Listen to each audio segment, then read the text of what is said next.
12 యూనివర్సిటీల నుంచి part time assistant ప్రొఫెసర్లు మరి ధర్నాకు దిగడానికి ప్రధానమైనటువంటి ఉద్దేశం మాకు వెంటనే కాంట్రాక్ట్ చేస్తూ పర్మనెంట్ చేయాలనేది ఒక మొట్టమొదటి డిమాండ్. రెండవది సమాన పనికి సమాన వేతనం ఇవ్వాలనేది రెండవ డిమాండ్. ఇక మూడవది అసిస్టెంట్ ప్రొఫెసర్లనే పార్ట్ టైంలుగా గెస్టుగా అవర్ బేసిక్లుగా తీసుకోవడం అనేది రాష్ట్ర ప్రభుత్వ అధికారుల ఎంత నిర్లక్ష్యమో ఒక్కసారి ఆలోచన చేయాలి. విద్యా విధానాలను భ్రష్టు పట్టించే విధంగా రాష్ట్ర ప్రభుత్వ యంత్రాంగము తప్పుదోవ పడుతుంటే మరి అధికారులు ఏం చేస్తున్నారు, రాష్ట్ర ప్రభుత్వం ముఖ్యమంత్రి గారు ఏం చేస్తున్నారు, ఇక్కడ ఏం ఆలోచిస్తున్నారు అనేది ప్రధానమైనటువంటి చర్చనీయాంశంగా మారింది. ఎందుకంటే ప్రైవేట్ యూనివర్సిటీలకు దారదత్తం చేసి కార్పొరేట్ వ్యవస్థకు తొత్తులుగా మారినటువంటి ప్రభుత్వ అధికారులు ఈ రోజు ప్రభుత్వ యూనివర్సిటీలను మరి బొందబెట్టే విధంగా ఎక్కడ కాకుండా విద్యార్థుల గతంలో భారతదేశంలోనే యూనివర్సిటీ విద్యార్థి అంటే ఒక దేశ భవిష్యత్తును తిరగరాసే విధంగా తీర్చిదిద్దేటువంటి అధ్యాపకులు అసిస్టెంట్ ప్రొఫెసర్స్. మరి వాళ్ళకే ఒక సెక్యూరిటీ లేదు, వాళ్ళకు ఒక జీవన విధానాలకు మరి ఎలాంటి ఒక బాధ్యత నిబద్ధత లేకుండా, ఒక సెక్యూరిటీ లేకుండా వాళ్ళు ఇవాళ ఇంటి నుంచి వస్తున్నారు అంటే ఇలా అవర్ బేసిక్ గా మరి పీరియడ్ దొరుకుతుందా లేదా?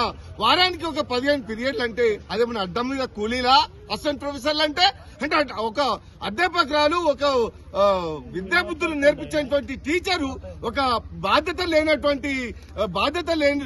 లేని విధంగా ఈ అధికారులు చూస్తున్నారంటే వాళ్ళ యొక్క ఉద్దేశం ఏంది? మరి యొక్క పార్ట్ టైం విద్యార్థుల పార్ట్ టైం అధ్యాపకులు అనే కోణం దాన్ని తీసివేయాలి, కాంట్రాక్ట్ ఆర్ లేదా పర్మనెంట్ గా వెంటనే అమలు చేయాలని చెప్పేసి సమాన పనికి సమాన వేతనం ఇస్తూ మరి 12 యూనివర్సిటీల యొక్క భవిష్యత్తుని తిరగరాయాలంటే అసిస్టెంట్ ప్రొఫెసర్లను ప్రధానంగా పర్మనెంట్ కోణంలోనే చూడాలి. ఎందుకంటే అసిస్టెంట్ అవర్ బేసిక్ కేసీఆర్ చెప్పిండు, ఏందే ఈ అసిస్టెంట్ అవర్ బేసిక్ లో అంటే ఏంది, గెస్ట్ ఫ్యాకల్టీ అంటే రేపు ముఖ్యమంత్రులను కూడా అవర్ బేసిక్ లో పెట్టుకోండి, ఇక ఎందుకే ప్రజా విధానాలు ఇవన్నీ ఎందుకు అని చెప్పి కేసీఆర్ గారు చెప్పారు. నిజంగా కూడా అవన్నీ తీసివేయాలి. అసిస్టెంట్ ప్రొఫెసర్ అంటే ఒక గొప్ప మరి విద్యాబుద్ధులను నేర్పించినటువంటి బాధ్యత కలిగినటువంటి ఒక పదవి అది.